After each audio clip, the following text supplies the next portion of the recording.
Warahmatullahi wabarakatuh. Alhamdulillah yang telah menjadikan kalimat Alhamdulillah ini sebagai kalimat yang mulia agar kita bisa berhubungan dengannya, dan juga dengan kalimat sederhana setiap orang bisa mengucapkan ini, segala kebutuhan kita akan dipenuhi olehnya. Serta kita panjatkan salawat dan taslim, selalu saja salam hormat penuh dengan cinta dan rindu kepada manusia yang telah Allah perintahkan kepada kita untuk mengucapkannya. Dan tentu ini karena bentuk iman kita kepada Allah dan juga sekaligus untuk balas jasa dari kebaikan manusia terbaik ini yang telah menghabiskan 23 tahun dari masa hidupnya, 13 tahun di Mekah demi untuk agama ini, dicaci maki, dianggap penyihir, penyamun, puncaknya diusir dari kampung halamannya, dan 10 tahun fase Madinah semuanya dengan penyempurnaan agama sehingga kita bisa merasakan kenikmatan panduan hidup agama Islam. Maka sangat wajar kalau kita selalu membacakan salawat dan taslim kepada Nabi besar Muhammad sallallahu alaihi wasallam. Melanjutkan bahasan kita, kitab Tadhkirah yang ditulis oleh Imam Qurtubi rahimahullah, dan kita masuk ke judul baru, kemana perginya ruh dan bagaimana keadaannya setelah keluar dari tubuh. Dimulai dari Abu Al-Hasan Al-Qabisi rahimahullah berkata, madhab yang sahih dan menjadi pegangan Ahlus Sunnah wal Jamaah ialah bahwa ruh itu setelah keluar dari tubuh diangkat oleh para malaikat sampai dihadapkan kepada Allah Subhanahu wa taala. Lalu Allah menanyainya. Jika ruh itu tergolong ke dalam mereka yang mendapatkan kebahagiaan karena imannya, maka Allah menitahkan, bawalah dia dan perlihatkanlah kepadanya bakal tempatnya dalam surga, atau perlihatkan tempatnya di surga. Maka para malaikat pun membawanya masuk ke dalam surga selagi jasadnya dimandikan. Jika jasad orang itu telah dimandikan dan dikafani, maka ruhnya dikembalikan dan dimasukkan di antara kafan dan jasadnya. Oleh karena itu ketika jasadnya dibawa di atas geranda atau keranda, dia dapat mendengar perkataan orang-orang yang baik maupun yang buruk. Dan apabila disolati dan sampai di kuburan, maka ruh itu dikembalikan lagi. Dan orang itu didudukkan sebagai manusia yang bernyawa dan berjasad. Kemudian dua malaikat datang menemuinya untuk mengujinya, sebagaimana akan diterangkan nanti. Artinya makna dua paragraf ini, kalau menurut Abul Hasan Al-Qabisi rahimahullah yang dinukil oleh Imam Qurtubi, ada prosesi keluarnya ruh, kematian, berpisah sementara, kemudian pada saat dia lagi dikafani, dikembalikan ruhnya tapi belum masuk ke jasadnya, masih bersama dengan kafan atau jasad yang dikafani tadi. Kemudian pada saat masuk ke kuburan, menurut pendapatnya adalah dimasukkanlah ruh tersebut juga ke dalam kuburan, lalu ditanyakan. Dari Amr bin Dinar, dia berkata, tidaklah seseorang meninggal dunia melainkan ruhnya ada di tangan malaikat. Mayit itu melihat bagaimana jasad dirinya dimandikan, bagaimana dikafani, dan bagaimana dia dibawa berjalan, lalu dia duduk dalam kuburan. Abu Hamid berkata dalam kitabnya Kashful Ulum Al-Akhirah, atau membongkar semua yang berhubungan dengan akhirat, kurang lebih terjemahnya seperti itu ya. Apabila malaikat maut telah mencabut nyawa seseorang yang mendapat kebahagiaan karena imannya, maka nyawanya itu dibawa oleh dua malaikat yang berwajah rupawan, berpakaian indah dan beraroma harum. Mereka membungkusnya dalam kain sutra surga seukuran batang pohon kurma. Sosoknya tetap sebagai manusia yang tidak hilang akalnya maupun ilmunya yang telah diperolehnya di dunia. Para malaikat membawa nyawa itu naik ke angkasa atau ke langit. Selama dalam perjalanan nyawa itu melewati umat-umat yang telah lalu dan generasi-generasi yang telah lampau, bagaikan belalang yang tersebar hingga akhirnya mencapai langit terendah.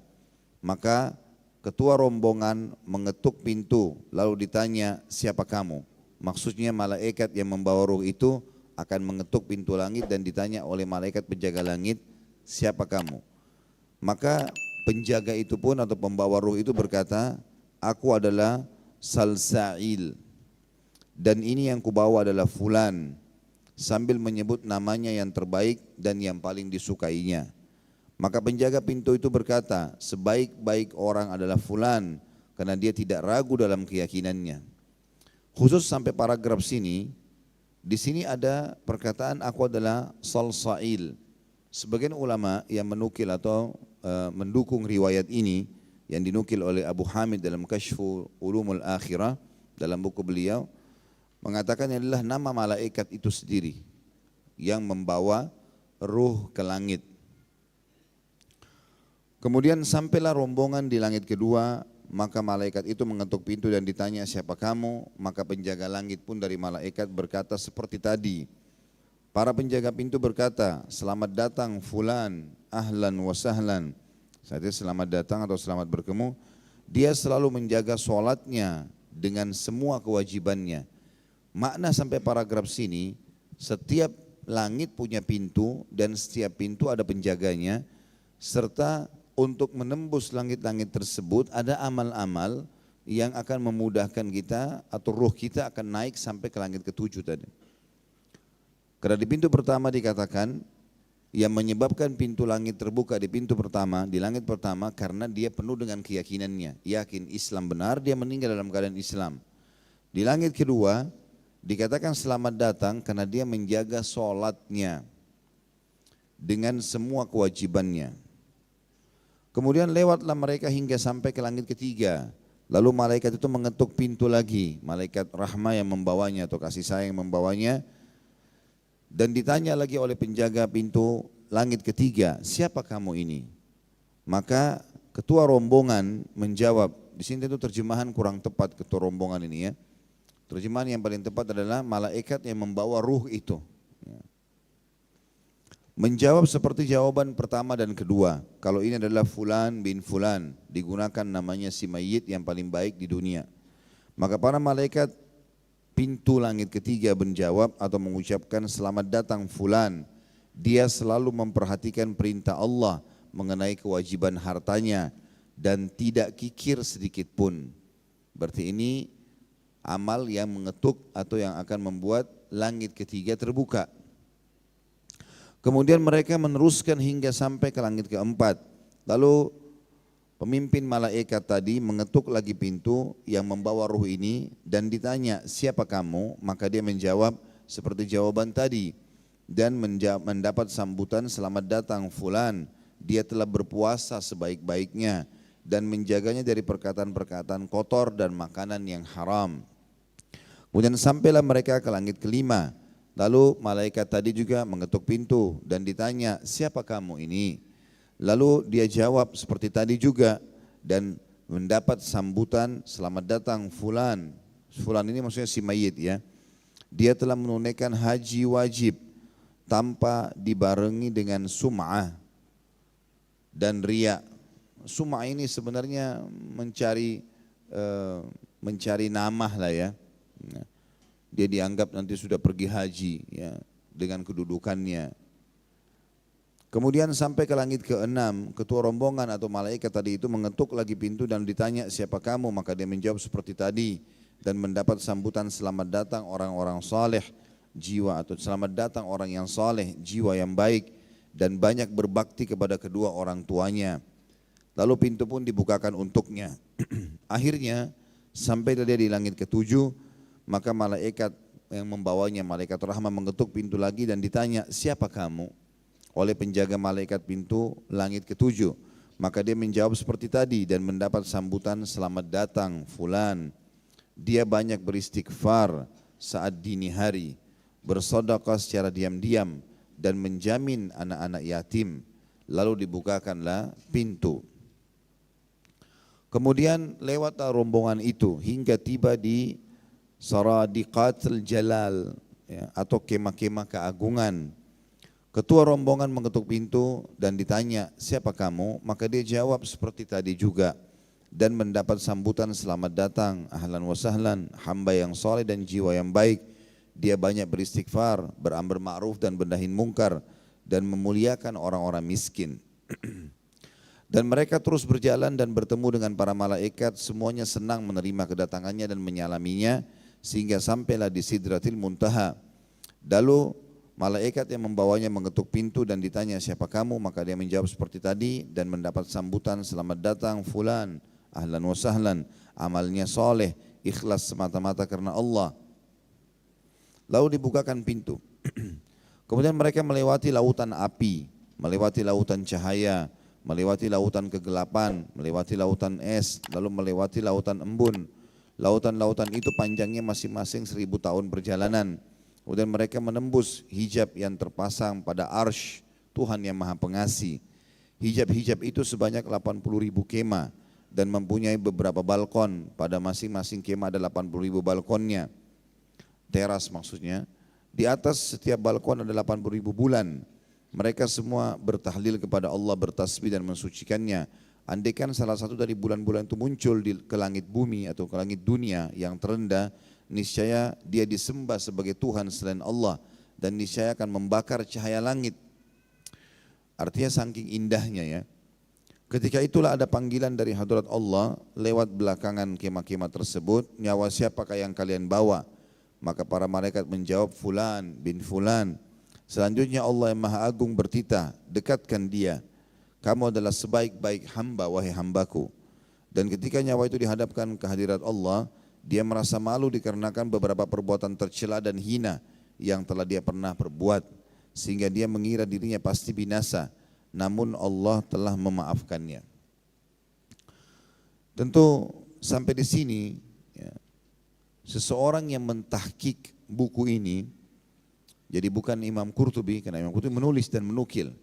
Ada seseorang yang datang lalu mentahkik dan memberikan footnote mengatakan sampai di sini dia belum menemukan riwayat ini.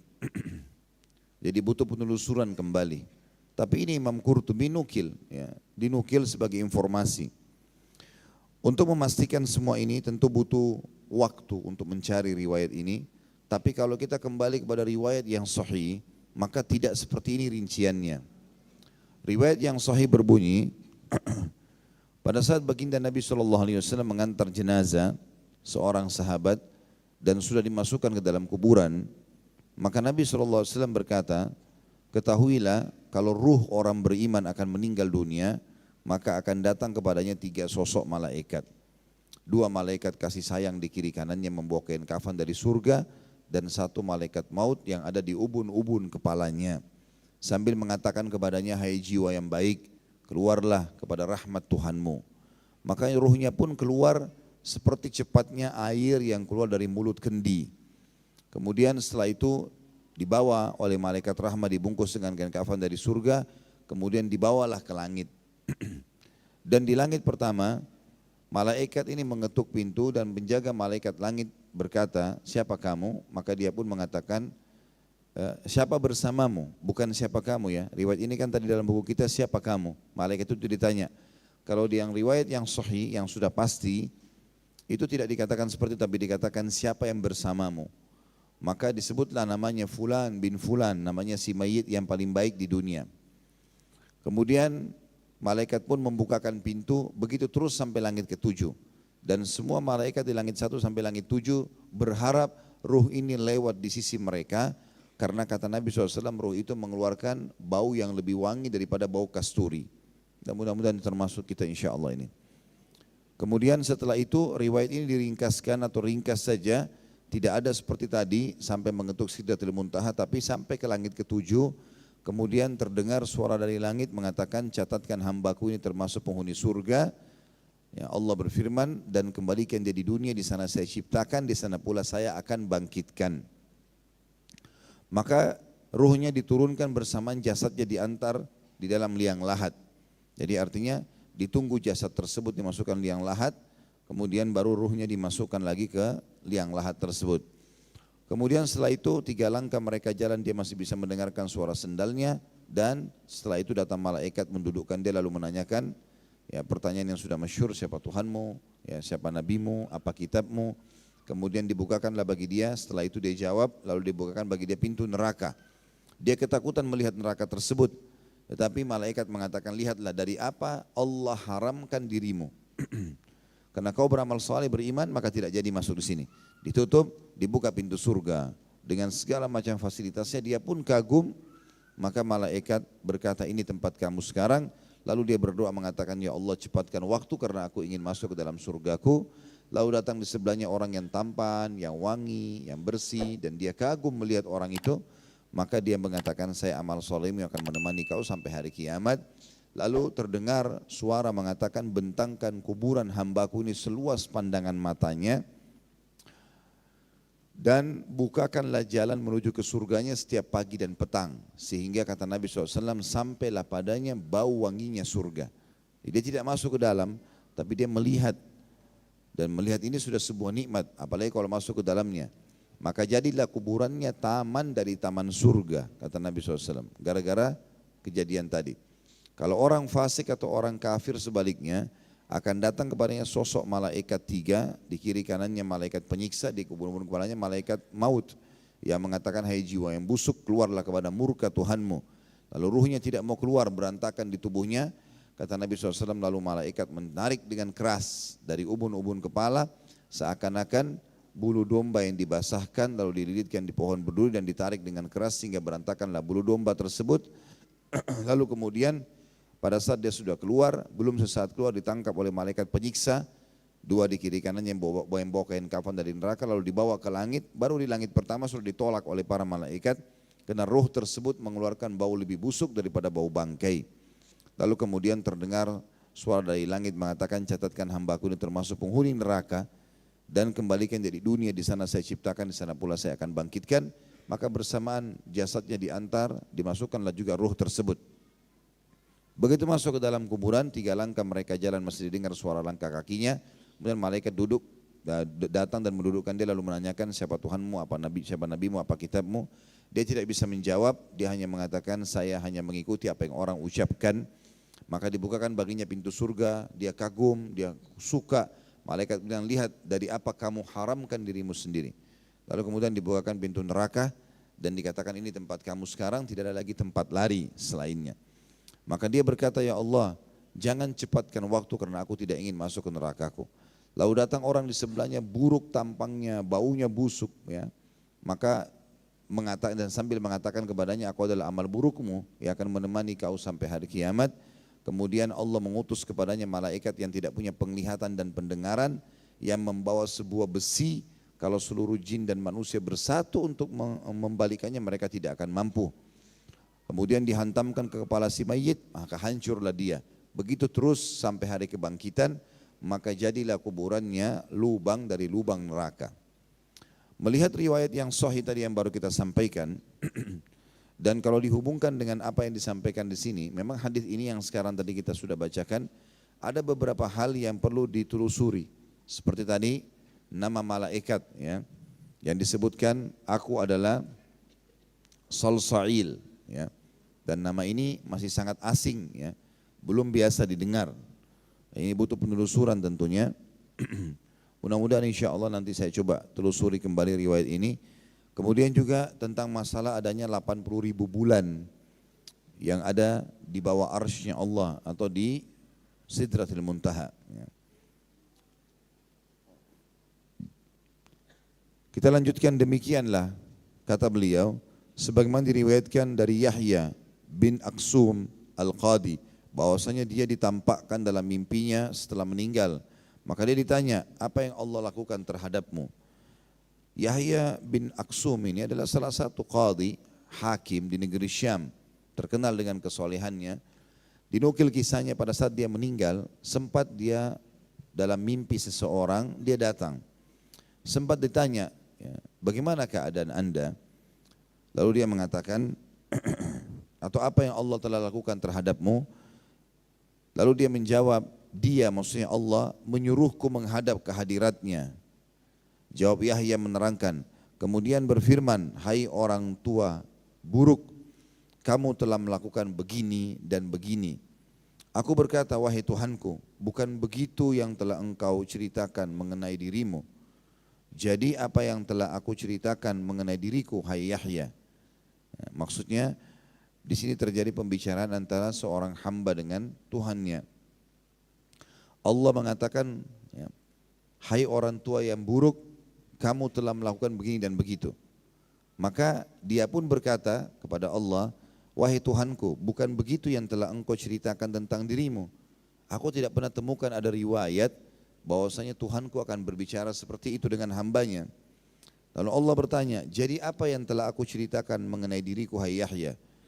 Maka dia pun menjawab, telah cerita kepadaku Az-Zuhri dari Ma'mar, dari Urwah, dari Aisyah, dari Nabi SAW, dari Jibril, dari engkau yang maha suci bahwasanya engkau telah berfirman, sesungguhnya aku malu menyiksa orang-orang yang telah beruban dalam Islam. Maka Allah pun berfirman, hai Yahya, kamu benar. Benar pula Az-Zuhri, Ma'mar, Urwah, Aisyah, Muhammad dan Jibril, dan sungguh aku ampuni kamu. Ini sebuah riwayat, juga di situ ditulis footnote nomor 1.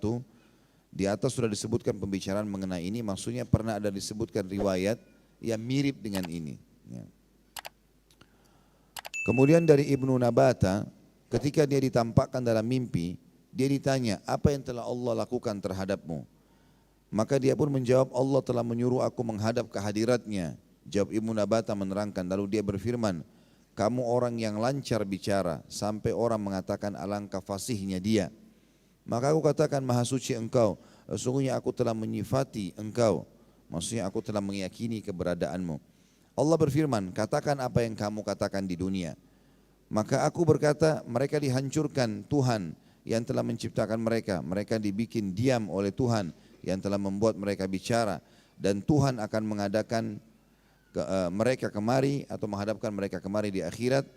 Sebagaimana dia telah meniadakan mereka dan dia akan menghimpun mereka kembali. Sebagaimana dia memisahkan mereka. Maka Allah berfirman kepadaku, kamu benar, pergilah. Sesungguhnya aku benar-benar telah mengampuni kamu. Ini riwayat. Jadi sampai sini paragraf 2 kisah tentang orang ini yang sudah meninggal adalah kisah yang dinukil. Ya. Tapi karena kita kajian kitab Bapak Ibu sekalian, maka saya harus baca semuanya.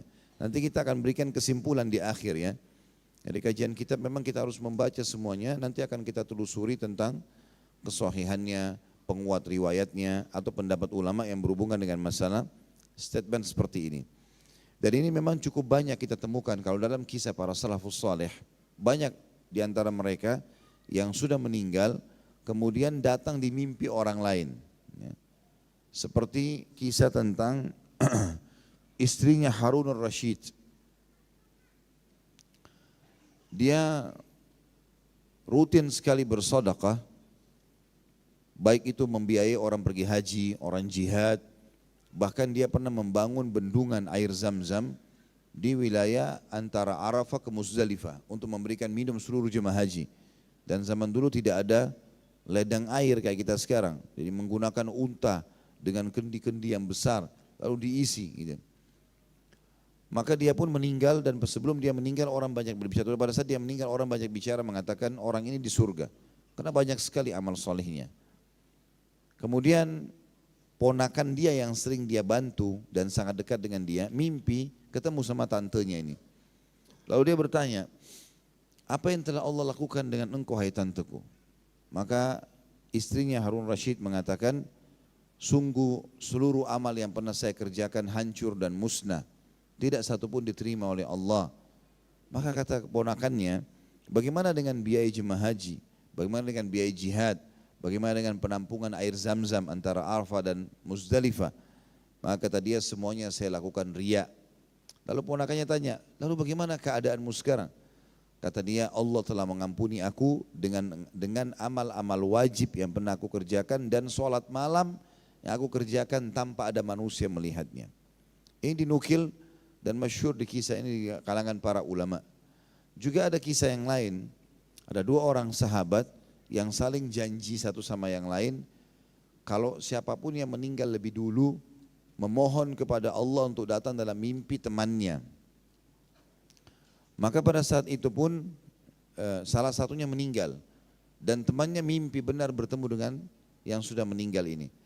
Dan pada saat itu ditanyakan kepada dia, Apa yang sudah Allah lakukan padamu? Dia mengatakan Allah sudah memaafkan kesalahanku dan menerima amal-amalku. Lalu kemudian temannya yang masih hidup melihat di leher sebelah kanannya ada bercak berwarna hitam. Maka dia pun tanya temannya yang sudah meninggal, apa itu? Maka dia mengatakan itu adalah utangku. Kata si mayit, itu adalah utangku 50 dirham kepada Yahudi yang bernama Fulan yang belum aku bayarkan. Maka ambillah di ruang tamu rumahku dan bayarkanlah kepadanya. Maka dia pun mengatakan baiklah saya akan lakukan. Karena dalam mimpi tidak bisa diatur perkataan tapi muncul seperti itu saja. Lalu kemudian sebelum dia bangun dari mimpinya, orang yang sudah meninggal mengatakan, ketahuilah apapun yang terjadi di dunia dari kerabat kami dan teman-teman kami akan disampaikan kepada kami. Dan hari ini telah disampaikan atau kemarin telah disampaikan kepadaku kalau kucing di rumahku meninggal atau mati. Maka temannya pun bangun, lalu kemudian datang ke rumah temannya ini lalu mengatakan kepada istrinya apa yang sudah dia lihat tentang suaminya yang meninggal. Lalu kemudian diperiksa ternyata ditemukan betul ada uang 50 dirham di ruang tamunya. Kemudian juga sisa tambahannya yang lain adalah dia mendatangi Yahudi betul terbukti dan ternyata dia tanyakan sebelum tinggalkan rumah tersebut, apakah ada sesuatu yang terjadi di rumah kalian? Kata perempuan istri yang menjanda ini dari temannya dia mengatakan tidak ada apa-apa kecuali kucing kami meninggal kemarin. Dan ada sekian banyak kisah-kisah yang dinukil seperti ini. Tentu kisah seperti ini karena dia bukan riwayat sebuah hukum, dia adalah kisah yang dinukil. Ada kemungkinan benar, ada kemungkinan tidak, gitu kan. Jadi dia didatangkan hanya untuk menguatkan saja. Kalau memang sebenarnya ruh itu, karena yang mau dimaksudkan di sini adalah seperti judulnya, kemana ruh ya, pada saat dia keluar dari tubuh. Itu yang ingin ditekankan oleh Imam Qurtubi. Dia keluar, dia ke langit, lalu kembali ke alam barzah atau di kuburan. Juga dinukil dari Mansur bin Ammar bahwa dia ditampakkan dalam mimpi. Maka ditanya, apa yang telah Allah lakukan kepadamu? Lalu dia menjawab, dia Allah menyuruh aku menghadap ke hadiratnya. Jawab Mansur, lalu berfirman, bawa apa kamu datang kepadaku hai Mansur? Lalu kata Mansur, membawa 36 kali haji. Tapi dia Allah menolak. Sambil berfirman, tidak ada yang aku terima satupun, tegasnya. Kemudian dia bertanya pula, bawa apa lagi kamu datang kepadaku hai Mansur? Lalu aku menjawab, membawa 360 kali khatam Al-Quran. Namun juga Allah menolaknya. Kemudian dia bertanya pula, bawa apa lagi kau kepadaku hai Mansur? Maka aku menjawab, aku datang membawa kepadamu, aku datang kepadamu membawa engkau ya Allah, maksudnya imanku kepadamu. Maka Allah SWT berfirman, sekarang barulah kamu benar-benar datang kepadaku, pergilah aku telah mengampunimu. Di antara manusia ada yang ketika baru sampai di kursi sudah mendengar seruan tolak dia, maksudnya di arsy-Nya Allah. Dan ada pula yang ditolak ketika baru akan sampai ke wilayah hijab-hijab tadi. Adapun yang sampai kepada Allah Subhanahu wa taala hanyalah orang-orang yang telah mengenalnya. Sampai sini tentunya yang dinukil oleh Imam Qurtubi berhubungan dengan ruhnya orang beriman. Dan saya sudah bahasakan tadi teman-teman sekalian, karena ini beda buku maka kita akan bacakan semuanya. Dan untuk menyimpulkan semua paragraf tentang orang beriman ini, kita datangkan tadi riwayat yang sahih. Kalau memang ruh akan keluar dari jasad dan juga akan bertemu dengan Allah Subhanahu wa taala walaupun belum melihat zatnya Allah. Karena melihat zatnya Allah sudah pernah kita sebutkan, itu nanti kalau seseorang sudah masuk ke dalam surga di akhirat nanti. Dan yang kita pegangi tentu riwayat yang sahih sudah saya jelaskan tadi ya. Kalau rincian masalah kema 80.000, ada bulan, kemudian nama malaikat tadi Salsail, itu semua butuh penelusuran insya Allah. Sekarang kita masuk ke penjelasan masalah nyawa orang kafir. Adapun nyawa orang kafir maka dicabut secara paksa. Oleh karena itu mukanya seketika berubah menjadi seperti orang yang memakan buah labu pahit. Sementara malaikat berkata kepadanya, keluarlah hai nyawa yang busuk dari jasad yang busuk. Maka berteriaklah si kafir itu sekeras-kerasnya, lebih keras daripada teriakan keledai. Dan apabila Israel telah mencabutnya, dan ini juga tentu nama Israel ini butuh penelusuran lagi ya, dalam riwayat-riwayat yang sahih yang sudah pasti ada Jibril, Mikail dan Israfil ya. Kemudian disebutkan juga dalam Al-Quran Malik, penjaga neraka. Sementara nama-nama malaikat yang lain ini butuh penelusuran riwayat-riwayat atau tentang kesahihannya. Tapi masyhur di lisan orang-orang muslim, Israel adalah malaikat pencabut ruh. Dan apabila Israel telah mencabutnya, maka dia serahkan nyawa si kafir itu kepada para malaikat juru siksa atau Zabaniyah, yang berwajah buruk, berbaju hitam dan berbau busuk. Di tangan mereka ada kain kasar dari rambut. Mereka membungkus nyawa itu di dalamnya, maka berubah menjadi sosok manusia seukuran belalang saja. Padahal orang kafir itu sebenarnya lebih besar tubuhnya daripada orang mukmin. Maksudnya besar tubuhnya kelak di akhirat, sebagaimana diriwayatkan dalam kitab Sahih bahwa geraham orang kafir di neraka adalah sebesar gunung Uhud. Khusus ini ada riwayat Imam Muslim yang kata Nabi SAW, sesungguhnya gigi gerahamnya orang kafir pada hari kiamat di neraka lebih besar daripada gunung Uhud, dan kulitnya lebih tebal daripada perjalanan 3 hari. Itu memang ada diriwayatkan dalam riwayat yang sahih, dan ini sudah saya jelaskan dalam kajian kitab masalah surga dan neraka. Tetapi penjelasan tentang adanya malaikat bernama Israel dan juga penjelasan bahwasanya malaikat tersebut akan menyerahkan si mayit yang kafir ini kepada Zabaniyah, dan Zabaniyah adalah malaikat penjaga neraka untuk disiksa. Ini tentu apalagi disebutkan cirinya, dikatakan berwajah buruk, berbaju hitam dan berbau busuk. Ini butuh penelusuran riwayat lagi ya. Penelusuran riwayat dalam arti kata memang butuh dipastikan dalam buku-buku yang lain tentang kesahihan riwayat khusus paragraf ini. Dan ini memang belum saya telusuri sama sekali, karena memang saya melihat atau saya kemarin biasanya saya ambil dulu beberapa riwayat ini kemudian saya pastikan sebelum pengajian. Tapi kemarin karena ada kegiatan umroh saya nggak sempat, maka saya belum menelusuri riwayat ini ya.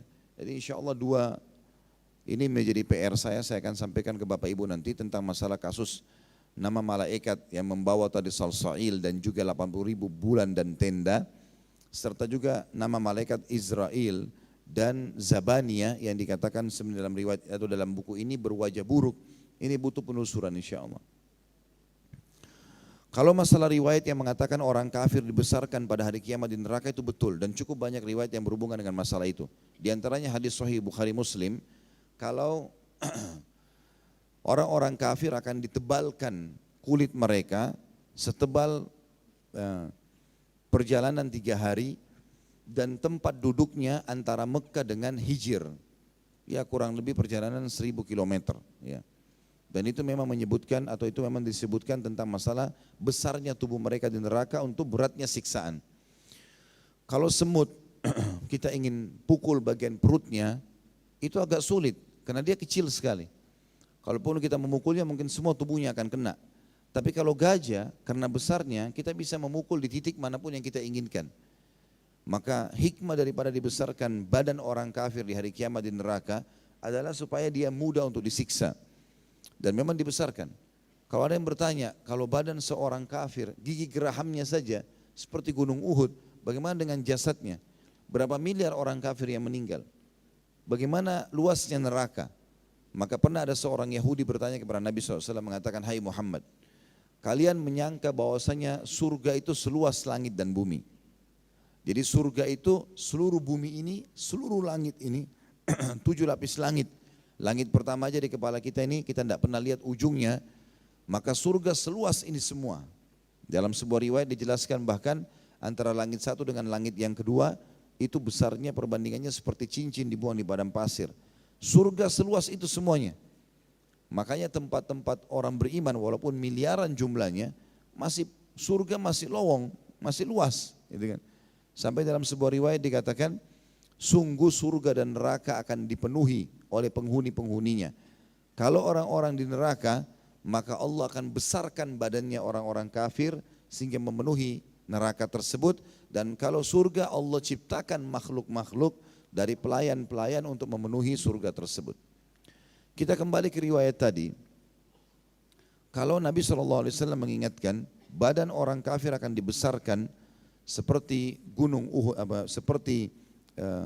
tadi surga dikatakan luasnya seluas langit dan bumi, kata orang-orang Yahudi, pendeta Yahudi. Lalu di mana neraka? Kalau seandainya surga seluas langit dan bumi ini, di mana neraka? Apakah neraka juga sebesar itu? Maka Nabi SAW menjawab dengan hal yang sangat bijak. Beliau mengatakan subhanallah, maha suci Allah. Kalau begitu di mana malam pada saat siang datang? Artinya Allah SWT maha kuasa menciptakan juga seluas langit dan bumi, neraka itu sendiri. Jadi walaupun penghuninya dibesarkan sebesar seperti dijelaskan tadi orang kafir, gigi gerhamnya seperti gunung Uhud, kulitnya setebar 3 hari dan seterusnya, ini semua adalah riwayat yang menjelaskan tentang memang masuk di akal kalau neraka itu luas dan besar. Abu Dakyail, saya lanjutkan dulu, jawab malaikat itu, pada saat orang kafir dinaikkan ke langit, maaf saya baca, selanjutnya dikatakan nyawa orang kafir itu dibawa naik sampai ke langit terendah, langit pertama. Lalu malaikat yang membawanya bertugas membawanya mengetuk pintu, lalu ditanya oleh malaikat penjaga langit, siapa kamu? Dia menjawab, aku adalah Dakyail. Ini nama malaikat yang membawa orang kafir. Kalau tadi Salsail dikatakan yang membawa nyawa orang beriman. Dakyail adalah ketua rombongan yang memimpin para malaikat juru siksa tadi. Lalu ditanya, siapa yang kamu bawa? Maka dia menjawab, Fulan bin Fulan. Dia menyebut nama terburuk dari orang yang dibawanya dan yang paling dibenci di dunia. Nama yang paling tidak baik, julukan yang paling tidak baik disebutkan. Lalu kata penjaga pintu langit, tidak ada ucapan selamat datang baginya. Dan tidak ada ucapan ahlan wa sahlan. Sebagaimana dinyatakan dalam Al-Quran, dalam surah Al-A'raf ayat 40. Sekali-kali tidak akan dibukakan bagi mereka pintu-pintu langit dan tidak pula mereka masuk ke dalam surga. Ketika Dakyail mendengarkan perkataan tersebut, maka dia buang nyawa dari tangannya. Begitulah kiranya yang difirmankan oleh Allah dalam surah Al-Hajj ayat 31. A'udzu billahi minasyaitonir rajim. Wa may yusyrik billahi faka'annama kharra minas sama'i fatakhtafuhu at-tayru aw tahwi bihi ar-rihu fi makanin sahik. Barang siapa mempersekutukan sesuatu dengan Allah, maka dia seolah-olah jatuh dari langit lalu disambar burung atau diterbangkan angin di tempat yang jauh. Ketika nyawa itu sampai ke bumi, para malaikat Zabaniyah segera menangkapnya dan membawanya ke Sijjin, yaitu sebuah batu besar tempat kembali ruh orang-orang jahat. Adapun orang Nasrani, saya bacakan sampai di halaman setelahnya ya, baru saya jelaskan. Adapun orang-orang Nasrani dan Yahudi, mereka ditolak dari kursi, lalu dikembalikan ke kuburan mereka. Yang dimaksud ditolak dari kursi di sini adalah arsy-Nya Allah. Ya. Lalu dikembalikan ke kuburan mereka. Ini apabila mereka masih mengikuti syariat masing-masing. Karena dengan mengikuti syariatnya berarti nyawa mereka sempat menyaksikan pemandian maupun penguburan jasadnya sendiri. Sedangkan orang musyrik sama sekali tidak dapat menyaksikan peristiwa tersebut karena dia dijatuhkan langsung pada saat itu ke dalam siksaan. Adapun orang munafik, dia seperti orang yang kedua tadi, maksudnya orang musyrik, yakni ditolak dalam keadaan dimurkahi dan diusir lalu dikembalikan ke lubang kuburnya. Sedangkan orang mukmin yang lalai, orang muslim yang lalai, mereka berbeda-beda nasibnya. Ada di antara mereka yang ditolak justru oleh sholat yang telah dia lakukan. Karena orang yang melalaikan sholat dan tidak menunaikan dengan sempurna adalah seperti halnya pencuri. Di waktu sholatnya dilipat seperti kain usang. Lalu dihantamkan ke wajahnya. Sesudah itu sholatnya sendiri naik seraya berkata, semoga Allah menyanyiakanmu sebagaimana kamu telah menyanyiakanku. Khusus riwayat ini sudah ditelusuri tapi ini hadis yang lemah. Hanya memang ada hadis yang lain, riwayat yang lain berbunyi, kalau seseorang nanti ditimbang amalnya pada hari kiamat, maka akan ditemukan sholatnya atau diperiksa sholatnya. Kalau sholatnya itu bagus, ya, aman, maka selamatlah dia. Kalau tidak, maka akan diremuk seperti kain yang lusuh, lalu dilemparkan ke wajahnya dan tidak berguna bagi dia. Ada yang ditolak oleh zakatnya sendiri, karena dia berzakat hanya karena ingin dikatakan fulan suka bersedekah, atau barangkali menyalurkannya kepada para wanita dan ia memang pernah kami lihat semoga Allah melindungi kita dari nasib yang menimpahnya. Maksudnya Imam Qurtubi mengatakan ada riwayat yang menjelaskan ada orang amal solehnya bisa membantu dia naik ke langit. Tapi ada orang-orang muslim yang lalai. Dari orang munafik, orang musyrik sudah kita jelaskan. Orang muslim yang lalai tidak seperti itu.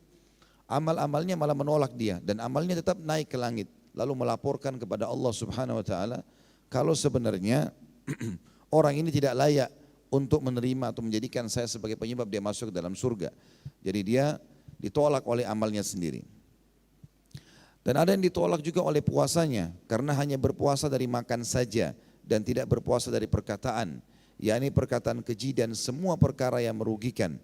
Maka dari itu bulan Ramadan muncul lalu memalingkannya. Ada lagi yang ditolak oleh hajinya karena dia berhaji hanya supaya dikatakan fulan itu haji, atau dia berhaji dari harta yang kotor. Dan ada lagi yang ditolak karena kedurhakaannya, karena amal-amal kebaikan lainnya yang hanya diketahui oleh para ulama yang mengerti rahasia-rahasia muamalah dan bagaimana cara membersihkan amal yang semestinya dilakukan semata-mata karena Allah Subhanahu wa taala. Pengertian-pengertian seperti di atas telah diterangkan dalam athar-athar dan khabar-khabar. Contoh misalnya khabar yang diriwayatkan oleh Muadz bin Jabal radhiyallahu anhu tentang ditolaknya amal-amal dan yang lainnya. Tinggal 3 paragraf insya Allah saya bacakan, saya akan terangkan setelah ini dan memberikan beberapa contoh. Ketika nyawa telah dikembalikan lagi ke jasad dan dia dapati jasadnya telah diangkat untuk dimandikan, maka apabila telah hampir usai dimandikan, dia duduk di kepalanya sampai kepalanya itu dimandikan. Dan manakala mayit sudah dimasukkan ke dalam kafan, maka nyawa itu menempel pada dada dari luar kain. Ia teriak keras-keras, "Cepatlah kalian bawa aku kepada rahmat Allah, yakni rahmat yang andaikan kalian tahu maka bawa aku menuju kepadanya." Setelah diberitahu akan bernasib celaka, maka dia berkata, "Perlahanlah kalian, jangan cepat-cepat membawaku kepada azab yang andaikan kalian tahu betapa dahsyatnya azab yang kalian bawa aku menuju kepadanya." Ketika dimasukkan ke dalam liang kubur lalu ditimbun tanah, maka kubur itu berseru kepadanya, "Dulu kamu bersenang-senang di atas punggungku, sekarang kamu berseri di dalam perutku.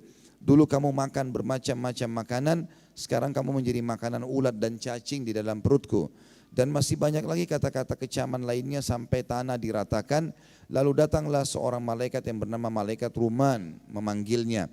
Dia adalah malaikat yang pertama-tama menemui mayit apabila telah dimasukkan ke dalam kubur, sebagaimana akan diterangkan lebih lanjut insya Allah. Dan Allah telah mengetahui alam gaibnya yang lebih bijaksana dan sangat bijaksana.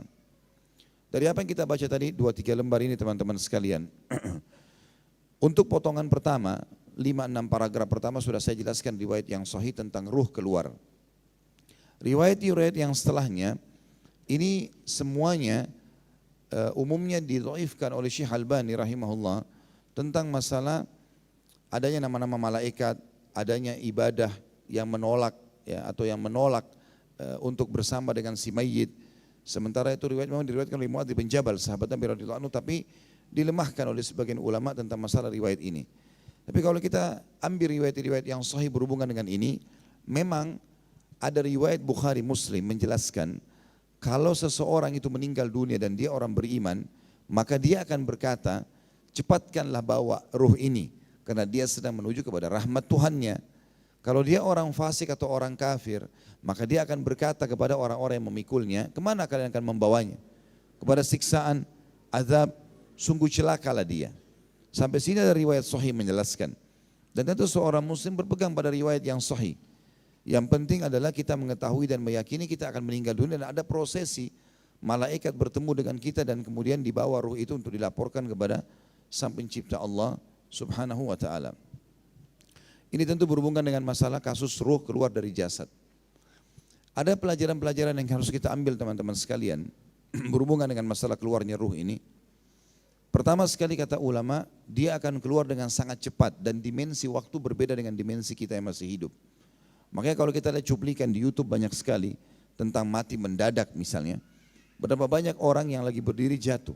Saya kemarin baru mendapat cuplikan, ada seseorang yang mengirim di grup kami teman-teman dari Madinah. Ada cuplikan tentang orang yang meninggal tiba-tiba. Ada orang berdiri tiba-tiba jatuh. Ada orang lagi ngobrol tiba-tiba meninggal. Ada orang yang tidak sengaja memegang listrik terbakar dan segala macam hal. Dan subhanallah begitu cepat sekali. Padahal kalau kita telusuri riwayat-riwayat tentang masalah ruhnya akan keluar, prosesi malaikat bisa berbicara, kemudian mencambuknya kalau dia orang kafir dan buruk, dan membawa ruhnya ke atas, itu proses yang kelihatannya panjang sekali. Bagaimana menyatukan antara riwayat-riwayat ini dengan kejadian di depan mata kita. Maka kata ulama, poin pertama dalam masalah kematian harus difahami dimensi waktu berbeda dan memang prosesnya sangat cepat. Kemarin di pesawat, waktu saya balik dari umrah, ada satu orang kita, seorang ibu, Saya dengar samar-samar, karena perjalanan cukup lama 9 jam, berulang-ulang disebutkan sama petugas di pesawat pramugarinya, kalau ada dokter tolong bantu, ada penumpang yang butuh. 2-3 kali atau 4 kali bahkan diulangi selama perjalanan.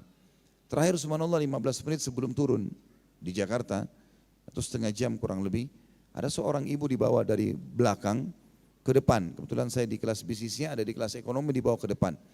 Lalu ditaruhlah ibu tersebut, saya ada kursi kosong terus di sebelahnya. Ya. Saya lihat orang-orang pada ngumpul semuanya. Waktu itu saya sempat istirahat, lalu saya terbangun, lalu saya berpikir mungkin ibu ini tadi yang mungkin butuh bantuan. Saya pikir orang ini mungkin hanya sekedar mau butuh bantuan medis saja. Ternyata mereka sudah pada kumpul semua dan dadanya sempat ditekan oleh seorang pramugari. Tiba-tiba mereka mengatakan orang ini sudah lewat, sudah meninggal. Padahal baru ditaruh tadi, baru berapa saat. Sementara ditinggalkan karena pesawat harus turun landing, saya sempat memperhatikan, melihat ke arah ibu tersebut, sepintas karena sudah ditutup sama selimut. Saya lalu berpikir pada saat itu, begitu cepatnya mati itu datang. Padahal ibu ini tadi menurut teman-teman travelnya adalah orang-orang yang tadinya aktif biasa, sampai naik ke pesawat pun masih banyak ngomong, kegiatannya masih banyak, tapi sekarang dia sudah meninggal. Saya jadikan sebagai bahan muhasabah. Bagaimana kalau seandainya terjadi pada saya pada saat itu? Saya pun akhirnya beristighfar kepada Allah SWT untuk mengambil pelajaran dari situ, betapa mudahnya kematian kalau datang. Ini mirip seperti kasus Hasan Basri rahimahullah.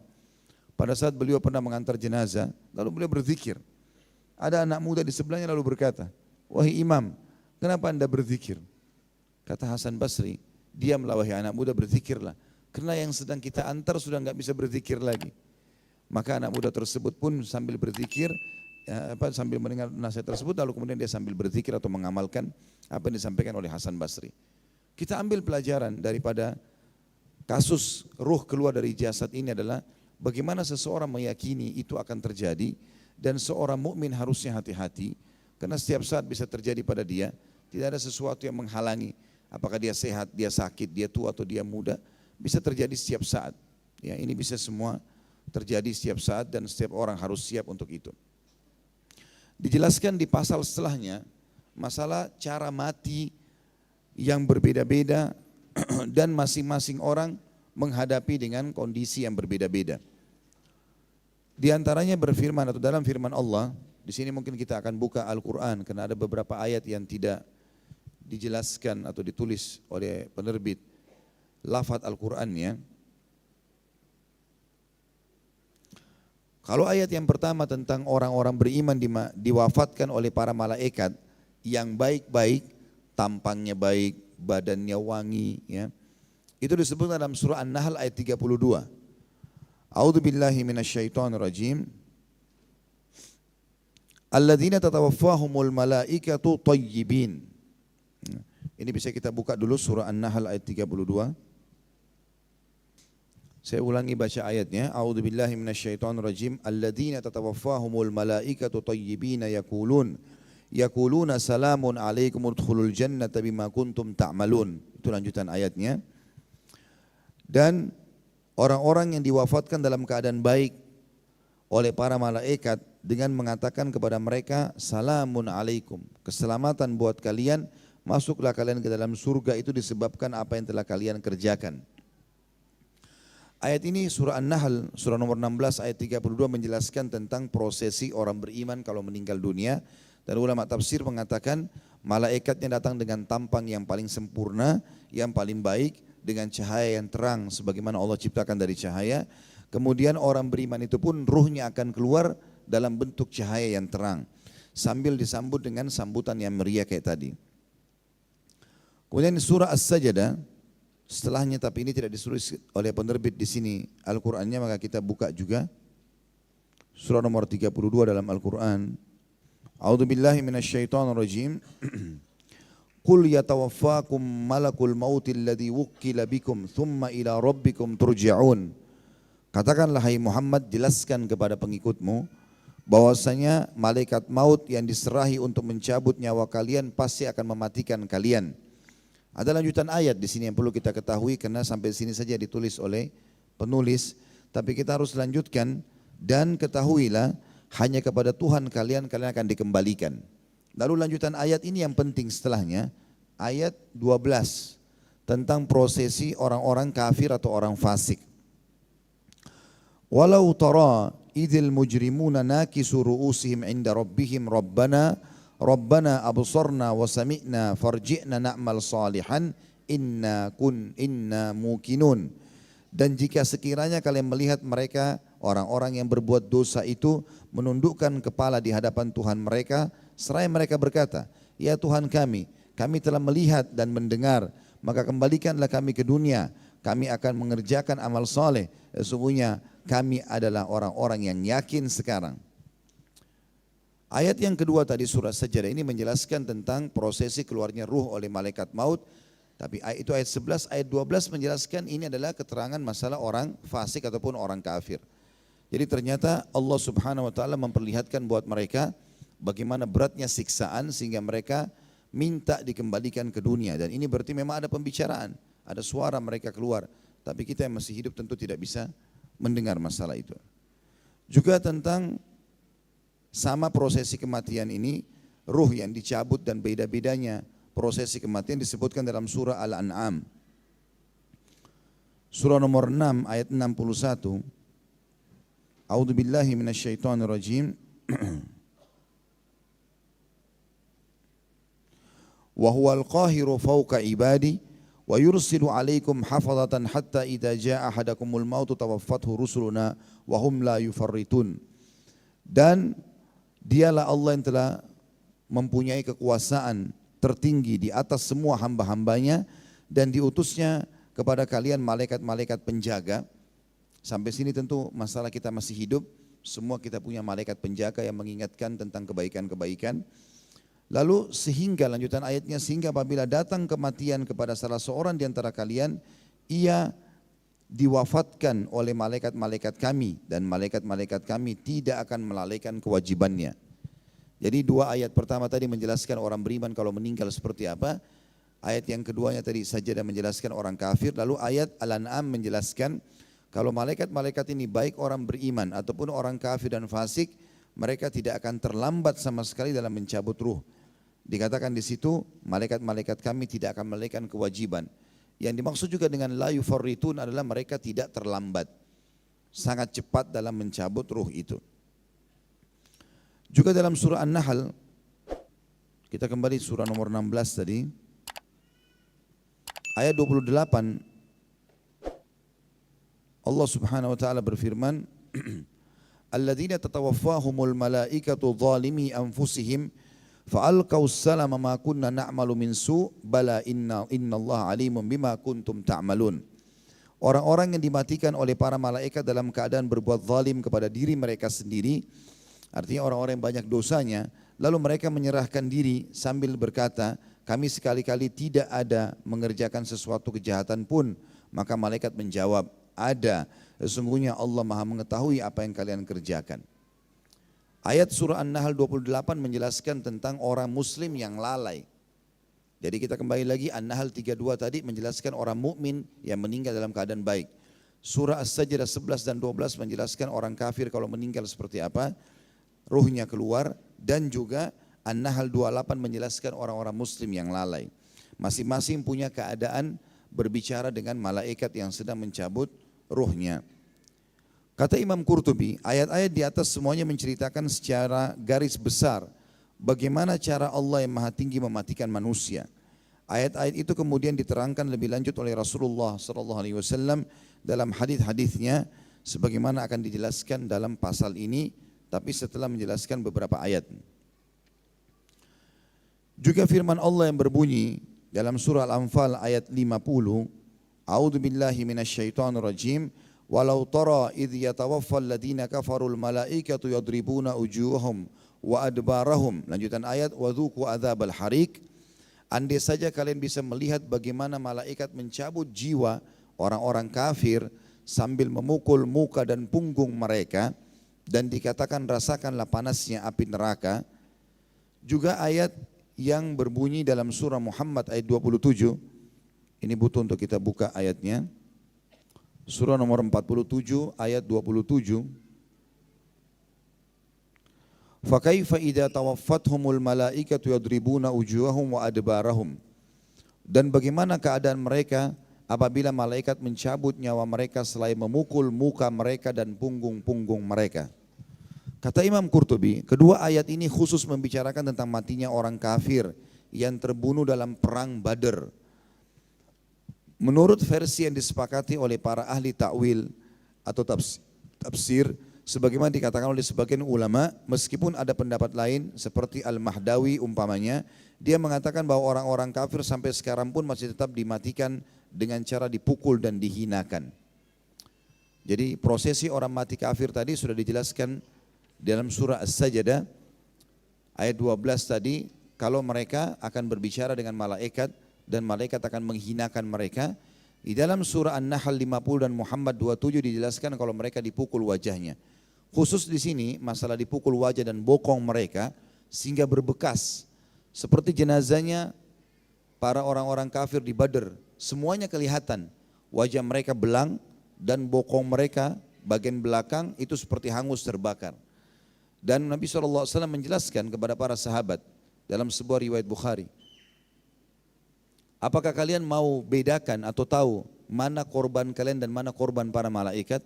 Kata para sahabat, tentu ya Rasulullah. Kata Nabi SAW, semua yang kalian temukan di bagian leher, wajah, dan di bagian jari-jari mereka, itu terputus dengan ada luka terbakar, maka itulah korban malaikat. Sampai ada beberapa sahabat yang mengatakan, saya pernah di perang Badar, ingin menebas leher seorang kafir. Setelah duel dengan dia, pedangnya sudah jatuh. Pada saat saya melayangkan pedang saya untuk menebas lehernya, maka tiba-tiba lehernya sudah terbang sendiri. Dan ternyata dia meninggal dunia. Lalu dia laporkan kepada Nabi SAW, ya Rasulullah, begini kejadiannya. Maka kata Nabi SAW, itu adalah korban para malaikat. Jadi yang dimaksud dengan ayat ini, pendapat umumnya ulama adalah korban-korban Badar. Makanya kita tidak temukan sekarang orang kafir belang wajahnya pada saat meninggal. Karena kalau orang tidak fahami tentang kejadian ini terjadi di perang Badar sebab turunnya dua ayat ini, maka orang akan memahami kenapa ada orang kafir yang meninggal kulitnya masih mulus, wajahnya masih bagus. Mana firman Allah yang mengatakan malaikat akan mencambuk mereka? Ini umumnya pendapat jumhur ulama.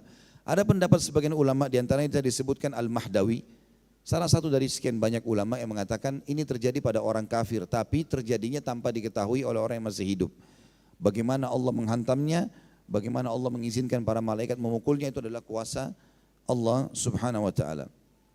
Kata beliau, sementara itu Muslim meriwayatkan atau Imam Muslim dalam sebuah hadis yang panjang, Abu Zamil menceritakan dari Ibnu Abbas radhiyallahu anhu, dia berkata, tak kala ada seorang laki-laki dari kaum muslimin berusaha keras mengejar seorang laki-laki dari kaum musyrikin yang ada di depannya, tiba-tiba dia mendengar suara pukulan cambuk di angkasa dan suara seorang penunggang kuda berseru, cepatlah, hai Haizum. Tiba-tiba dia melihat orang musyrik yang ada di depannya tadi telah roboh terlentang.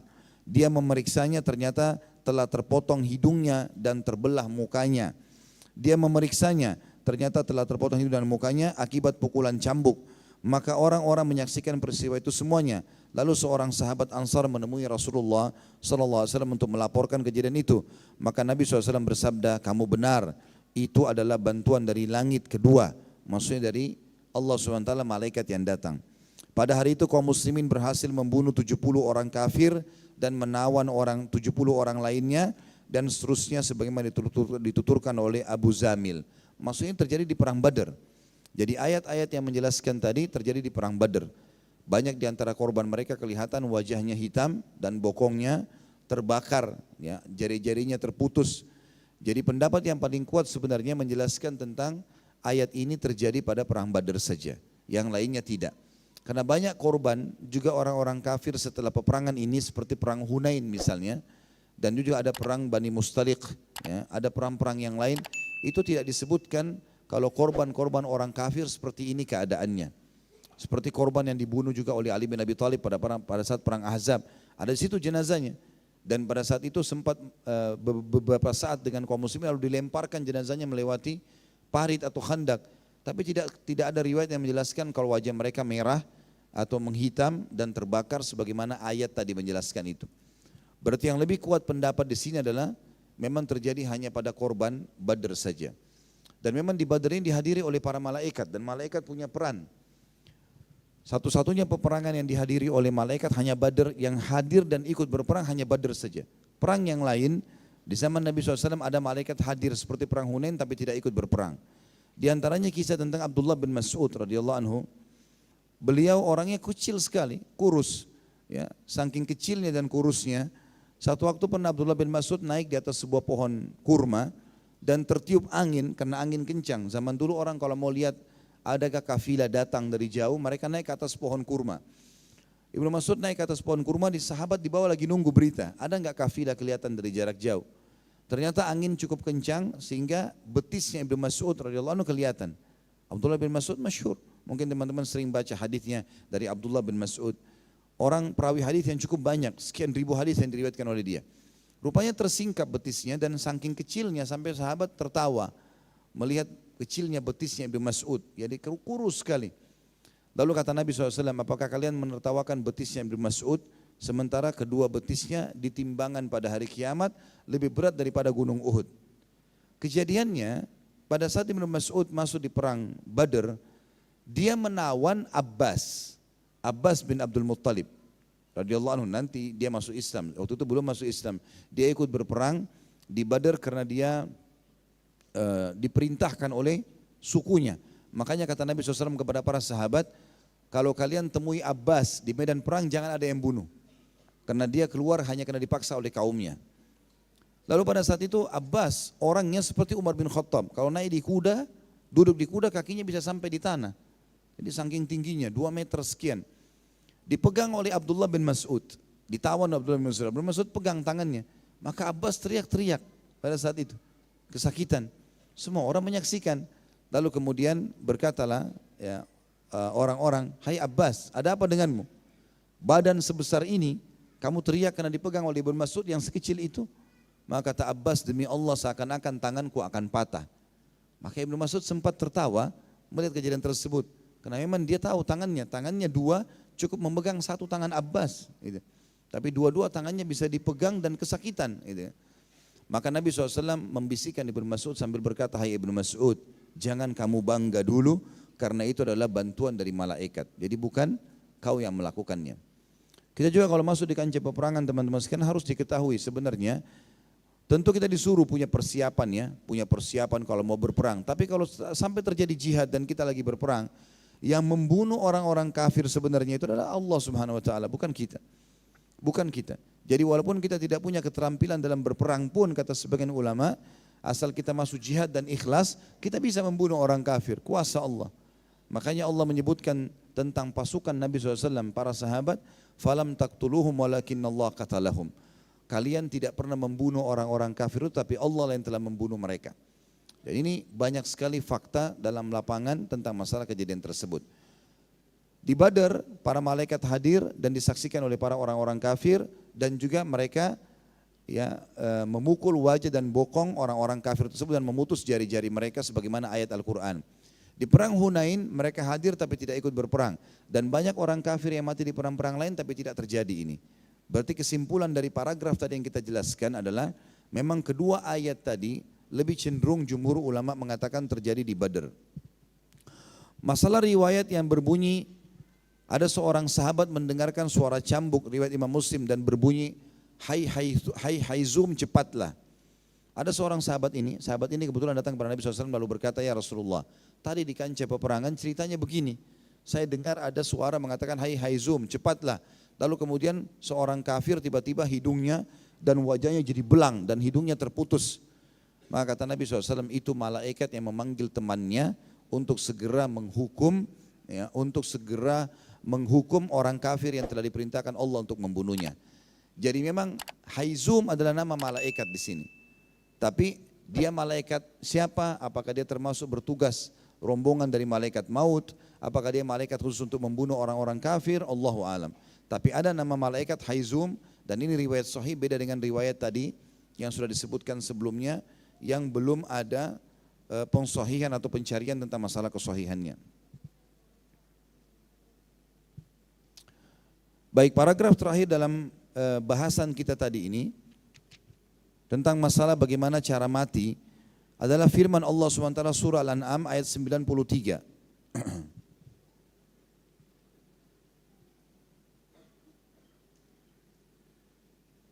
Ini juga sama ayatnya tidak ditulis di sini.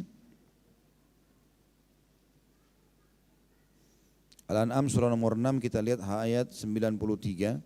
A'udzubillahi minasyaitonirrajim.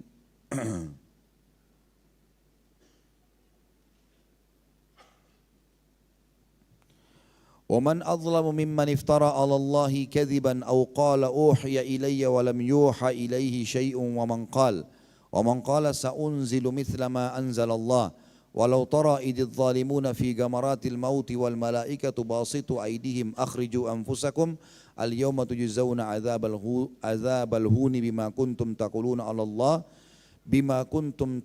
على الله غير الحق وكنتم عن آياته تستكبرون. Dan siapa yang lebih zalim, kata Allah, daripada orang yang membuat kedustaan terhadap Allah dan berkata, telah diwahyukan kepada saya, padahal tidak ada diwahyukan sesuatu kepadanya. Artinya orang yang dusta mengatakan nabi dirinya padahal bukan nabi. Dan orang yang berkata saya akan menurunkan seperti apa yang diturunkan oleh Allah. Alangkah dahsyatnya sekiranya orang-orang seperti ini.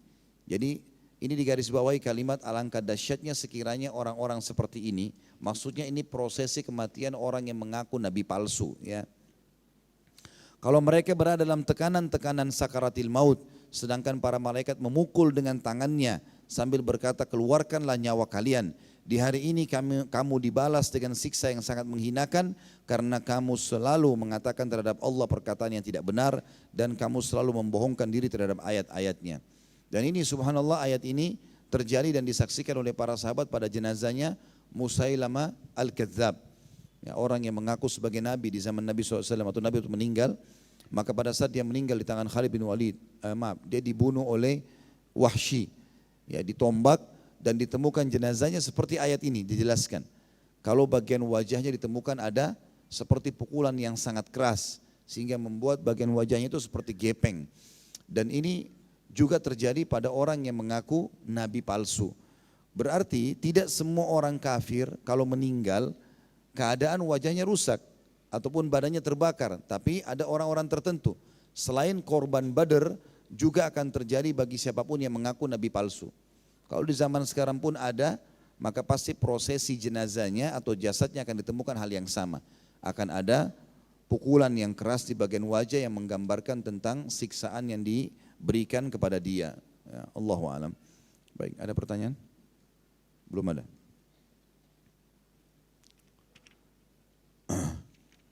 Saya tutup teman-teman sekalian dengan pasal kita di sini. Sebelum nanti insya Allah kita bahas rupa malaikat maut ketika mencabut nyawa orang mukmin dan juga orang kafir, yaitu pencabutan nyawa manusia dalam berbeda tempat dan waktu pada waktu yang sama. Misalnya ada orang mati di Amerika, ada orang mati di Indonesia. Seperti apa prosesinya?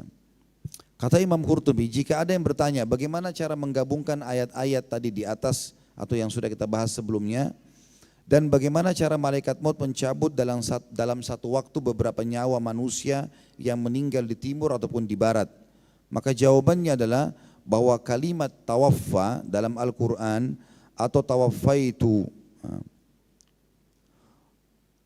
tawaffaitu ad-daina atau istaufaitu ad-daina, artinya saya memegang atau menerima hutang tanpa menyisakan sedikit pun darinya. Dan terkadang kata tawaffa yang dikatakan dalam Al-Quran, idh yatawaffal ladina kafaru, pada saat malaikat mewafatkan orang-orang kafir. Kalimat wafat itu dari bahasa Arab bisa diambil dari kalimat tawaffaitu daina, artinya aku telah melunasi utangku dan tidak menyisakan sedikit pun. Dan kata tawaffa juga dikaitkan dengan malaikat maut karena dia yang melakukan langsung pekerjaan ini. Terkadang dikaitkan juga dengan para pembantu-pembantunya karena mereka yang melaksanakannya, dan terkadang dikaitkan dengan Allah Subhanahu wa taala sebagaimana dalam firman Allah dalam surah Az-Zumar ayat 42. A'udzu billahi minasyaitonir rajim. Allahu yatawaffal anfusa hina mautiha. Allah memegang jiwa ketika matinya. Juga dalam firman yang lain surah Al-Hajj, dan dialah Allah yang telah menghidupkan kamu kemudian mematikan kamu. Juga dalam surah Al-Mulk ayatnya mirip semuanya ini. Allah telah menjadikan hidup, mati dan hidup sebagai ujian buat kalian. Jadi malaikat yang disuruh melakukan satu pekerjaan pada hakikatnya dia hanya melaksanakan apa yang diperintahkan Allah. Bisa saja Allah subhanahu wa ta'ala memerintahkan malaikat maut atau para pembantunya mencabut itu. Pendapat sebagian ulama mengatakan malaikat maut, ya, yang dinamakan malaikat maut, dia adalah pemimpin para malaikat khusus masalah tugas mencabut ruh. Kalau satu waktu ada orang 1 juta orang meninggal karena terjadi gempa, tsunami, ya, atau peperangan, maka berarti malaikat maut itu menugaskan para orang-orang yang ada di bawahnya. Atau yang dimaksud dengan malaikat maut adalah kelompok. Seperti juga malaikat pencatat amal, karena semua manusia ada pencatat amalnya. Maka ada kelompok malaikat yang mencatat amal, ada kelompok malaikat yang mencabut ruh, ya, ada kelompok malaikat yang meniupkan ruh di rahim manusia atau di rahim seorang perempuan. Karena kalau perempuan yang hamil seluruh dunia misalnya sekian ribu orang, maka harus di waktu yang bersamaan ada peniupan ruh. Semua ini pendapat yang kedua mengatakan adalah nama kelompoknya. Al-Kalabi menerangkan malaikat maut mencabut nyawa dari jasad lalu menyerahkannya kepada malaikat rahmah. Jika dicabut nyawa seorang mukmin dan jika nyawa seorang mukmin diberikan kepada malaikat rahmah. Jika orang kafir maka diserahkan kepada malaikat azab atau penyiksa. Pengertian ini yang diterangkan dalam sebuah hadis Al-Bara yang nanti akan dibahas insyaallah. Disebutkan dalam sebuah kabar dari Nabi SAW menyatakan sesungguhnya malaikat maut memanggil ruh-ruh sebagaimana seseorang dari kalian memanggil anak kudanya atau anak sapian kudanya, kemarilah, kemarilah.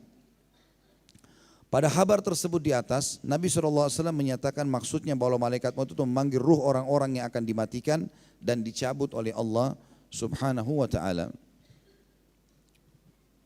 Sudah ada pertanyaan? Fadhal. Dan dalam kabar yang lain,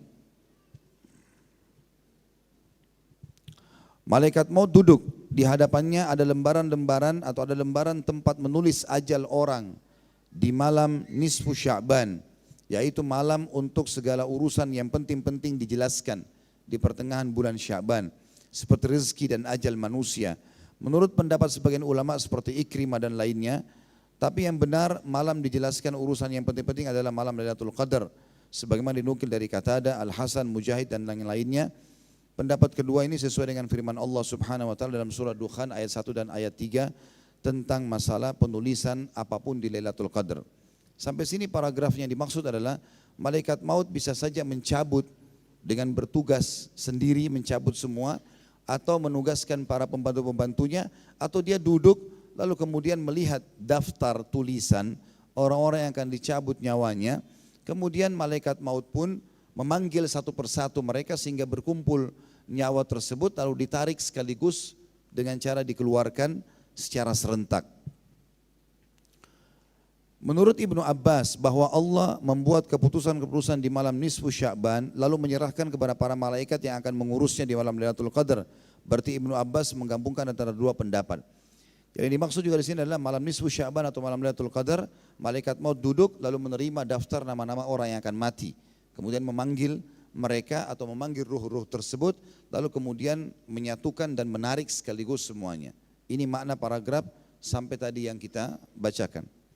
Sahdan berkata, apabila usia manusia atau seorang yang akan dicabut nyawanya telah habis, maka gugurlah dari Sidratul Muntaha selembar daun di mana nama orang itu tertulis. Daun itu gugur dan jatuh persis pada lembaran yang ada di tangan malaikat maut tadi. Dengan demikian maka ketahuilah bahwa umurnya telah habis, ajalnya telah tiba dan jatah makanannya juga sudah terputus. Dan menurut kabar lainnya, malaikat maut ada di bawah arsy dan lembaran-lembaran orang yang mati berjatuhan kepadanya. Adapun yang dimaksud lembaran itu adalah daun-daun Sidratul Muntaha. Wallahu a'lam. Ya, ini yang disampaikan sampai sini tentunya. Baik, begitu saja Bapak Ibu sekalian. Mohon maaf kalau ada yang salah dan kalau ada benar pasti dari Allah Subhanahu wa taala. Subhanakallahumma bihamdika asyhadu an la ilaha illa anta astaghfiruka wa atubu ilaik. Wassalamualaikum